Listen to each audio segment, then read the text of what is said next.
महाशिवरात्रि के खास मौके पर देश भर में बहुत ही धूमधाम के साथ तैयारियां चल रही हैं और जगह जगह पर अलग अलग कार्यक्रम के तहत अलग अलग चीजें की जा रही हैं। इस वक्त हम मौजूद हैं विरार के गोकुलेश्वर महादेव मंदिर में, जहां पर तैयारी की एक झलक आपको दिखाते हैं कि इस मंदिर में किस तरह से महाशिवरात्रि को लेकर धूम है और क्या कुछ तैयारी हो रही है।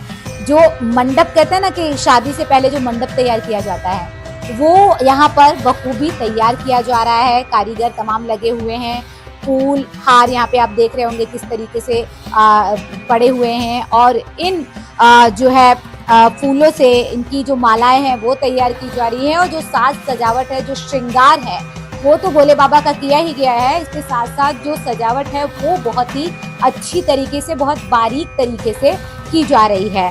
तो ऐसे में अलग अलग जगहों पर भोले बाबा और माँ पार्वती की शादी, यानी जो ब्रह्मांड के सबसे खूबसूरत प्रेम विवाह की जो बात की जाती है, उसको लेकर तैयारियां जोर शोर से चल रही हैं। महाशिवरात्रि की देश भर में धूम है, लेकिन हर किसी के मन में सवाल है कि महाशिवरात्रि पर क्या करें क्या ना करें, आखिर शुभ मुहूर्त क्या है। क्योंकि बहुत सारे लोगों के मन में ये सवाल है कि 15 फरवरी को महाशिवरात्रि है या 16 फरवरी को। इन तमाम चीज़ों के बारे में जानने के लिए विरार के एक मंदिर में हम पहुंच चुके हैं।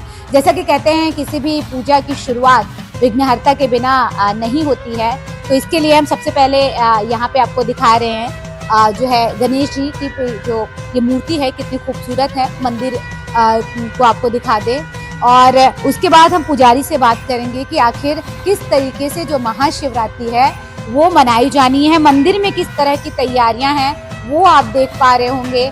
जगह जगह पे किस तरीके से फूल सजाए गए हैं, हार जो है भगवान को चढ़ाए गए हैं। तो पुजारी से जानेंगे कि आखिर किस तरह की धूम इस मंदिर में दिखाई दे रही है। सबसे पहले राहुल जी, बहुत स्वागत है। आप पुजारी हैं मंदिर के। एक पुजारी के लिए बहुत ज़्यादा ज़रूरी होता है महाशिवरात्रि पर किस तरह की तैयारी है और क्या कुछ जो है आप आने वाले जो भक्त हैं उनको मैसेज देंगे। और सबसे पहले सवाल ये कि आखिर मुहूर्त क्या है, जो शुभ मुहूर्त की बात हो रही है। इस बार बहुत उत्तम संयोग बना है और बहुत वर्षों के बाद इस बार ऐसा महाशिवरात्रि देखा गया है कि 65-67 साल बाद ऐसा इस बार ये युति बन रही है महाशिवरात्रि की। तो इस बार की महाशिवरात्रि बहुत ही विशेष है और सभी भक्तों से यही हमारा आदेश है कि बहुत ही अच्छे से सुबह प्रातःकाल स्नान ध्यान करके बाबा के मंदिर में आए, जल चढ़ाए, दूध चढ़ाए, पंचामृत से उनका स्नान करे आए और वैदिक मंत्रों के द्वारा ब्राह्मणों से घर में अपने अभिषेक का कार्यक्रम करे। और अन्य अन्य प्रकार के चीज़ चढ़ाने से भोले बाबा बहुत ही प्रसन्न होते हैं और बहुत सारे वरदान देते हैं। जैसे कि मूंग चढ़ाने से धन की वृद्धि होती है, गेहूं चढ़ाने से शांति आती है, अक्षत चढ़ाने से आयुष्य बढ़ती है, तिल चढ़ाने से ज़िंदगी में शीतलता आती है। बिलपत्र चढ़ाया जाता है क्योंकि बिलपत्र बाबा को सबसे प्रिय है। क्यों प्रिय है? क्योंकि शास्त्रों में कहा गया है कि बिल्वपत्र बाबा की अर्धांगिनी है। तो और बाबा के जब गले में विषपान किए तब गले में बहुत ही गर्मी होने की वजह से बिल्वपत्र बहुत ही शीतल है, जिसकी वजह से बाबा को बिल्वपत्र बहुत ही पसंद है। और रुद्राष्टाध्यायी जो है वेद, यजुर्वेद संहिता में आता है, वो बहुत ही शिव जी को पसंद है। इसीलिए रुद्राभिषेक में रुद्राष्टाध्यायी से अभिषेक करना चाहिए और लघुरुद्र करना चाहिए, महारुद्र करना चाहिए। आपको जो भी बन पाए कल के दिन, कल ही शुभ योग है महाशिवरात्रि की और कल के दिन आप भक्ति भाव से भोले बाबा का और माता पार्वती का पूजन करें और आशीर्वाद ग्रहण करें। एवं यहाँ हमारे मंदिर में बहुत ही वर्षों से महाशिवरात्रि की बहुत बारीक तैयारी की जाती है। रात में पूर्ण रात अभिषेक का कार्यक्रम होता है। यहाँ अन्य अन्य बहुत दूर से भक्त लोग आते हैं और रात भर जागरण करते हैं एवं अभिषेक का आनंद लेते हैं। इसमें हमारे सहयोगी संकेत मूल्य महाराज जी आचार्य रहते हैं, उनके द्वारा इस कार्य को संपन्न किया जाता है। और यहाँ पर कल भक्तों का तांता लगेगा। यहाँ बहुत सारी बड़ी व्यवस्थाएं की जाती है कल के दिन और बहुत दूर दूर से भक्त आते हैं। भक्त के लिए प्रसाद, भोजन इत्यादि सबकी व्यवस्थाएं होती शुभ है। मुहूर्त की बात की जाए तो शुभ मुहूर्त क्या है? शुभ मुहूर्त देखिए, शिवरात्रि की शुभ मुहूर्त तो शुभ सुबह में भी है, रात्रि में भी है, चारों बेला है, आठों पहर है। शिवरात्रि की सबसे मुख्य पूजा रात्रि को बताया गया है, क्योंकि शिवरात्रि शिव की ये रात्रि है। इस दिन शिव जी का विवाह हुआ है, तो इसीलिए शिवरात्रि के 4 पहर होते हैं, 3-3 घंटे का एक पहर होता है। तो चारों पहर की पूजा दी गई है कि एक पूजा जो है 6:30 बजे से लेकर के 9 बजे, 9:15 बजे के अंदर होगा। फिर दूसरी पूजा 10 बजे से लेकर के 11:30 बजे तक होगी। तीसरी पूजा फिर आपको 11:30 से लेकर 2:30 बजे रात तक होगी। फिर 3:30 बजे से लेकर के 5:30 बजे तक होगी। जो ये चारों प्रहर रात्रि की पूजा का ये शुभ मुहूर्त बताया गया है। ऐसा अगर हम बात करें, बहुत सारे लोगों के मन में सवाल है, जैसा कि आपने बता दिया कि 15 तारीख को शुभ मुहूर्त है, लेकिन कुछ लोगों के मन में अभी भी सवाल है कि क्या 16 तारीख को भी पूजा कर सकते हैं? और अगर महाशिवरात्रि के महत्व की बात की जाए, महत्व क्या है? हर किसी को मालूम है शिव जी की जो है माता पार्वती से इस दिन शादी हुई थी। एक प्रेम विवाह, एक अटूट बंधन, जो कहते हैं कि प्रेम विवाह लोग कितना, कई लोग सही नहीं मानते हैं और कितनी तरह की चीज़ें हम देखते रहते हैं होती हैं। लेकिन अगर हम इस ब्रह्मांड के सबसे अटूट रिश्ते की बात करें, प्रेम विवाह की बात करें, तो वो माँ पार्वती और शिव जी की ही है।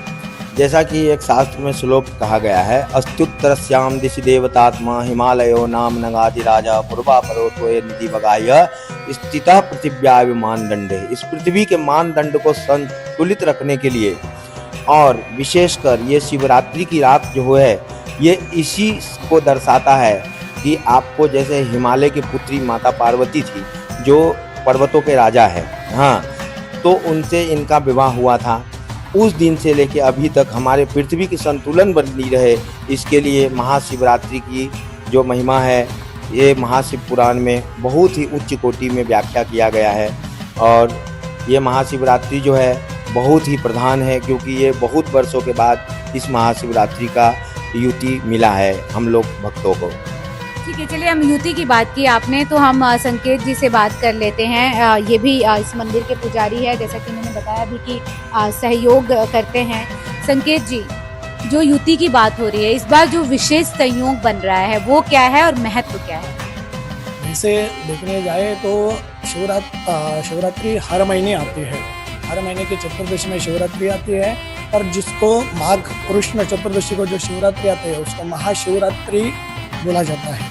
जो हर महीने का व्रत नहीं करते उनको एक माघ महीने का जो महाशिवरात्रि आता है उसके जो व्रत करता है, उससे पूरे साल के जो शिवरात्रि आते हैं उसके व्रत का फल उनको मिलता है। वैसे ही शिव का जो ऊर्जा है, जो शिव ऊर्जा है, वो महाशिवरात्रि के दिन पृथ्वी पर ज़्यादा रहता है। इसके लिए जो भी साधना अपन महाशिवरात्रि के दिन करते हैं शिव जी का, उसका अपने को जो फल मिलता है वो कई गुना ज़्यादा पाया जाता है। और महाशिवरात्रि का अलग अलग है अपने दुख कष्ट दूर करने के लिए। वैसे ही जो किसी का विवाह में जो विलम्ब होता है तो उसके लिए ऐसे बहुत प्रकार की शिव जी की पूजा की जाती है।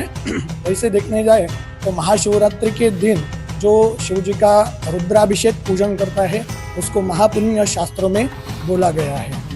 रुद्राभिषेक तो भगवान शिव के लिए, कहते हैं ना कि जैसे बेलपत्री बहुत प्रिय है, वैसे रुद्राभिषेक भी बहुत प्रिय माना जाता है। जब आप करते हैं अभिषेक, अलग अलग पंचामृत से आप करते हैं।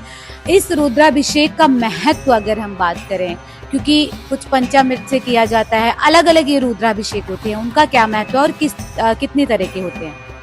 रुद्राभिषेक मतलब यजुर्वेद माध्यन्दिनी संहिता में रुद्र के 8 अध्याय का महत्व है। रुद्र अष्ट मतलब रुद्र के 8 अध्याय है, उनका बहुत महत्व बताया गया है, जो शिव जी को बहुत प्रिय है। अभी रुद्राष्टाध्यायी अपने मनोकामना, जो मनोकामना है उस हिसाब से अपन चलते हैं, किया जाता है। जब भी जल का अभिषेक किया जाता है, दूध का अभिषेक किया जाता है, पंचामृत का, घी का, ऐसे अलग अलग तरह से अपनी जो मनोकामना पूर्ति के लिए हर द्रव्य अलग अलग बताया गया है, उससे शिव जी को रुद्राभिषेक किया जाता है। शिव को मनाना है तो अलग अलग चीजें आपको चढ़ानी है, मतलब आपकी जो मनोकामना है उस हिसाब से वो रुद्राभिषेक का, जैसे अपन देखा जाए कि राई का जो तेल रहता है उससे जब हम शिव जी को अर्पित करते हैं, रुद्राभिषेक करते हैं, तभी शत्रु का नाश होता है। जैसे गुरु जी ने बताया, अभी तिल का अलग है, तिल का भी अभिषेक होता है, दूध का भी होता है, सिर्फ दही का भी होता है, ऐसे अलग अलग अभिषेक किया जाता है। अभी शहद से भी अभिषेक होता है जो लक्ष्मी प्राप्ति के लिए किया जाता है, और बेल फल का जो अर्पण है, बेल फल जो रहता है वो रोग का नाश करता है। इसके लिए महाशिवरात्रि के दिन बिल्व फल भी शिव जी को अर्पित किया जाता है। माँ पार्वती और माँ शिव जी को अगर प्रसन्न करना है तो अब क्योंकि भागती दौड़ती ज़िंदगी है, और जब हम महाराष्ट्र की बात करते हैं, मुंबई की खास तौर पर बात करते हैं, तो हम सभी को मालूम है कितनी रफ्तार तेज हो चुकी है। यहाँ पे जिन लोगों के पास समय कम है या नहीं टाइम मिल पा रहा है, अगर उन्हें महाशिवरात्रि का जो ये पर्व है मनाना हो और वो मंदिर नहीं जा पा रहे, कई बार क्या होता है आपको ऑफिस जाना है, मंदिर दूर नहीं जा पाते, वो किस तरह से पूजा करें, मानसिक पूजा करें या क्या करें जिससे उन्हें भी वो फल मिल सके? क्या है, शिव जी बहुत भोले हैं। वैसे देखा जाए तो आपको नहीं टाइम मिला तो ओम नमः शिवाय ये पंचाक्षरी मंत्र का आपने जाप भी किया, उससे भी शिव जी प्रसन्न हो जाते हैं। महाशिवरात्रि की देश भर में धूमधाम से तैयारियां चल रही हैं और भोले बाबा को मनाने के लिए हर कोई अपने अपने तरीके अपना रहा है। लेकिन अगर आप बहुत ज़्यादा व्यस्त हैं, आपको समय नहीं मिल पा रहा है, तो चिंता करने की ज़रूरत नहीं है। सिर्फ भोले बाबा को एक धतूरा बेलपत्र चढ़ाकर भी उनका आशीर्वाद पा सकते हैं, उनकी विशेष कृपा पा सकते हैं।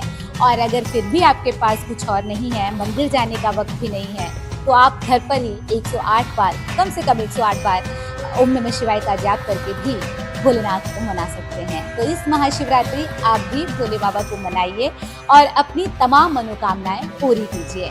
फिलहाल के लिए मेरे साथ सिर्फ इतना ही। बने रहिए एडीसी नजरिया के साथ। नमस्कार।